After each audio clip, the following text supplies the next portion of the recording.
बिस्मिल्लाहिर्रहमानिर्रहीम। अस्सलाम वालेकुम अहबाब। इस्लामिक सॉल्यूशन चैनल में आप अहबाब को खुश आमदीद कहते हैं। आज की इस वीडियो में हम आपको बताएंगे कि सिकंदर आज़म के बारे में, उसकी तारीख़ के बारे में, और जब वो पाकिस्तान में आया तो उसने क्या इक़दामात किए। इसके अलावा उसकी ज़िंदगी के चंद दिलचस्प अबवाब भी आज हम आपसे शेयर करेंगे। लेकिन अगर आपने अभी तक हमारे चैनल इस्लामिक सॉल्यूशन को सब्सक्राइब नहीं किया तो सब्सक्रिप्शन का बटन दबाकर सब्सक्राइब करना मत भूलिए। सिकंदर आज़म अपने उस्ताद अरस्तू की तारीफ में बहुत ज़्यादा रुतबुल-लिसान नजर आता है। वो कहता है कि अरस्तू जिंदा रहेगा तो हज़ारों सिकंदर तैयार हो जाएंगे, मगर हज़ारों सिकंदर मिलकर एक अरस्तू को जन्म नहीं दे सकते। उसने मजीद कहा कि मेरा बाप वो बुजुर्ग है जो मुझे आसमान से ज़मीन पर लाया, मगर मेरा उस्ताद वो अजीम बुजुर्ग है जो मुझे ज़मीन से आसमान पर ले गया। सिकंदर का बाप फेलकोस मकदूनिया का बादशाह और उसकी माँ ओलंपियस मकदूनिया की मलका हुस्न जमाल का अनमोल अजूबा थी। उसका ख्वाब था कि उसका फर्जंद फाते आलम का ताज अपने सर सजा ले। अपने ख्वाब की ताबीर को पाने के लिए सिकंदर के असातिज़ा को तलकीन की कि इल्म व फ़लसफ़ा के अलावा उसे तमाम हरबी हुनर कमालात के जवाहिर से भी रूशनास करवाएं। इस नहज पर उसकी तरबियत उस्तवार हुई। महल के पुरसुकून माहौल में उस वक्त इज़्तिराब पैदा हुआ जब बादशाह फेलकोस ने दूसरी शादी रचा ली। मलका ओलंपिया शौक़न को बर्दाश्त न कर सकी और महल छोड़कर शहर के बाहर रिहाइश पजीर हो गई। अलबत्ता ज़ीहोश मलका ने सिकंदर को महल में सुकूनत पजीर होने की हिदायत की और खुद शाही सियासत पर नजर रखी। सिकंदर की अपनी सौतेली माँ और उसके अजीज़ो अकारिब के साथ ठन गई बात हाथापाई तक जा पहुंची। बादशाह ने बेटे को जबरदस्त डांट पिला दी और ये कि महल के एक मुहाफिज पासियानास की बादशाह के नए सर से झड़प हो गई। उसे दरपर्दा मलका की हिमायत हासिल थी। उसने आओ देखा न ताओ बादशाह को खंजर के पैदर पे वार करके हलाक कर दिया। शाही महल में मामूर दीगर मुआवजों ने कादिल का काम भी तमाम कर दिया। बादशाह खाक नशीन हुआ तो उसकी उम्र 47 बरस थी। बाजी पलट गई। सिकंदर तख्त नशीन हो गया। उस वक्त 20 साल का था। महल में सौतेली माँ के रिश्तेदारों को तहे तय कर दिया। सिकंदर नौजवान था और हुक्मरानी के तजुर्बात से नाबलद। उसकी जहां दीदा माँ ने अरस्तु जैसे उस्ताद को महल तलब कर लिया। अब सिकंदर था और उसका उस्ताद। अरस्तु ने उसे सबक दिया, हर इंसान खुदा का बंदा है और हर किसी को बाइज्जत जिंदगी गुजारने का पैदाइशी हक हासिल है। सिकंदर को बेहतरीन क़यादत और फन तकरीर के गुर से भी रोशनास करवाया। उसने उस्ताद के सुनहरी असूलों को कभी फरामोश न किया।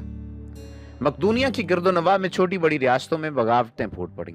सिकंदर ने उन बगावतों को सर्द करने के लिए चढ़ाई कर दी। उनकी अमलाक को तबाह बर्बाद करके उन्हें नजर आतिश कर दिया। कुछ मुद्दत बाद मकदूनिया के बहरे बेकरा में सुकून पैदा हुआ तो यूनान के वसी इत्तेहाद की तरफ मुतवज्जे हुआ। सिकंदर जो फाते आलम की तरबियत से रोशनास हुआ था, अपने मकासद अजीम को पाने के लिए कमर बस्ता हुआ। अपनी माँ को एक जर्नैल की जेर निगरानी सल्तनत के अमूर तफवीज़ किए और खुद 5000 घुड़सवार और 30,000 पैदल के साथ दुनिया को फतह करने चल पड़ा। अलबत्ता उस्ताद अरस्तु ने हमरकाब होने से इज्तनाब किया। इंसान का खून अर्जा नहीं था कि मुफक्कर उसे नदी नालों के पानी की तरह बहते हुए देखता। सिकंदर ने रवानगी से बेशतर अहले मकदूनिया को दावत आम दी। एक दरवेश सिर्फ फलसफी तेज जानस कल्बी के अलावा सब हाजिर हुए। सिकंदर खुशी की तकरीब को दोबारा करना चाहता था। वो फलसफी के पास पहुंच गया जो सर्दी में धूप सेंक रहा था। सिकंदर गोया हुआ, मैं आपकी खिदमत करना चाहता हूँ। दरवेश फलसफी फिलबदी बोला, अलेक्जेंडर जरा धूप छोड़ दो। सिकंदर एक लम्हे के अंदर मुस्तरिब हुआ। बादशाह को फकीर से मिलने से इनकार कर दे तो बादशाह दो कोड़ी का नहीं रहता, खा वो फकीर के टुकड़े टुकड़े कर दे। यही हाल सिकंदर का हुआ, मगर यह हकीकत उस पर मुनकशिफ हुई। कल भी जैसे दरवेशों को सल्तनत, हुक्मरानी और ताकत मरगूब नहीं कर सकती। उसकी कुटिया से वापस हो गया। कल भी जो पहले राहिब था फिर फलसफी हुआ। एक जलता चराग उसके हाथ पे रहता था। किसी भी शख्स के पास जाकर सरगोशी में गोया होता, मुझे इंसान की तलाश है। सूरज की रोशनी में नजर नहीं आता, शायद चिराग की लौ में नजर आ जाए। कहते हैं कल भी दाल खा रहा था कि किसी दरबारी ने लुकमा दिया। اگر بادشاہ کی تعریف کرتے تو دال نہ کھاتے۔ اس نے برجستہ جواب دیا، اگر تم دال کھا لیتے تو کسی بادشاہ کی کاسہ لیسی نہ کرتے۔ یہ بات بہت حقیقت کے قریب ترین تھی۔ جب سکندر اپنی افواج کے ساتھ درہ دانیال پہنچا تو ایشیا اس کی زد میں تھا۔ اس کا پہلا بڑا مارکا فارس کے بادشاہ دارا کے ساتھ اسوس کے مقام پر برپا ہوا۔ آغاز کار میں دارا کو برتری حاصل ہوئی، مگر جلد ہی پانسا پلٹ گیا۔ سکندر، جسے بہتر جنگی تکنیک حاصل تھی، مناسب حکمت عملی کی بدولت دارا کی افواج کو شکست دینے میں کامیاب ہو گیا۔ پہلا محاذ اس کے ہاتھ آیا تو اس کے روب و دبدبہ کی دھاک چار اطراف پھیل گئی۔ اسی جنگ میں دارا کی والدہ، اس کی 2 نوجوان بیٹیاں گرفتار ہوئیں اور اس کی ایک بیوی جو حاملہ تھی جنگی ماحول کی بدولت ہلاک ہو گئی۔ سکندر نے تمام شاہی اعزازات کے ساتھ اسے دفن کیا اور باقی خواتین کے ساتھ انتہائی حسن سلوک روا رکھا۔ اسی مارکا میں دارا کے ایک جرنیل کی بیوی برسین بھی اسیر ہوئی، جو جداگانہ رنگ و روپ کا حسین امتزاج تھی۔ سکندر اس پر فریبتا ہوا تو شادی کا پیغام دے کر اپنی منکوہا بنا لیا۔ اسے سکندر کی پہلی بیوی کا اعزاز بھی حاصل ہوا۔ اس کے بعد مصر کے شہر سور پر حملہ ہوا، اسے زیر نگی کیا تو بے تحاشا دولت ہاتھ آئی۔ پھر غزہ پر حملہ آور ہوا تو جلد اس پر قابض ہو گیا۔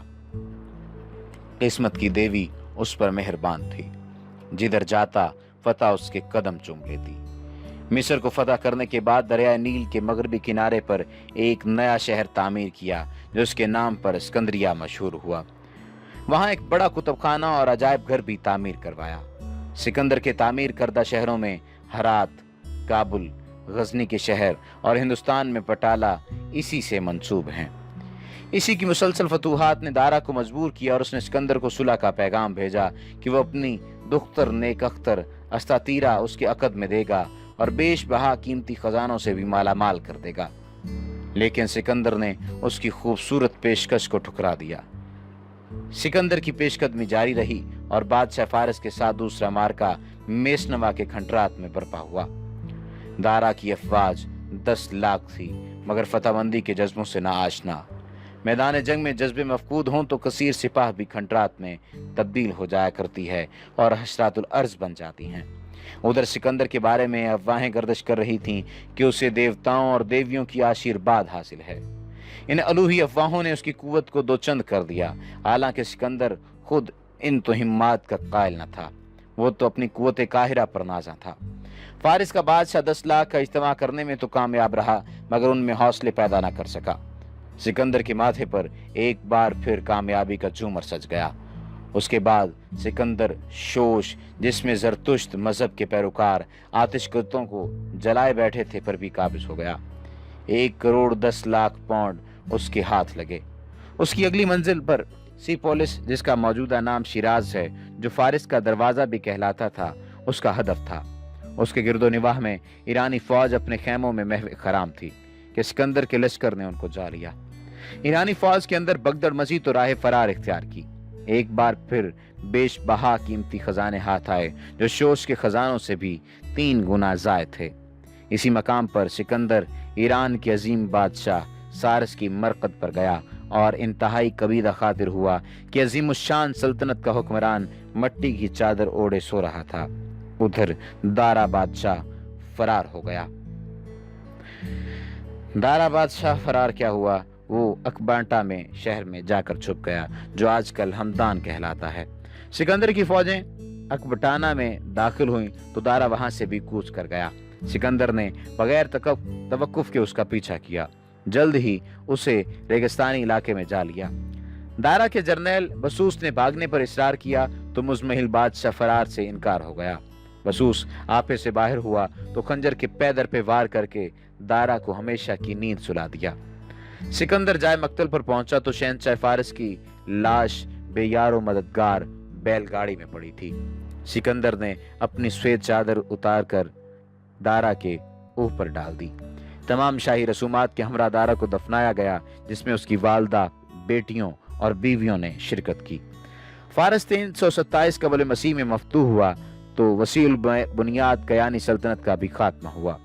فارس کی فتح کے تھوڑے عرصے بعد سکندر پر انتہائی پریشان کن وقت آیا، جب اس کے بچپن کا ایک سرمئی साथी और रजाई भाई क्लाइटस, जो इंतहाई नामसाद हालात में सिकंदर पर उठने वाली बरसियों और बरसने वाले तीरों के सामने ढाल बन जाता था, एक सुरमई शाम बहुत पी गया। नशे में धुत सिकंदर के सामने आ गया, जो देवता ज्यूस के लिए जानवरों की कुर्बानी दे रहा था।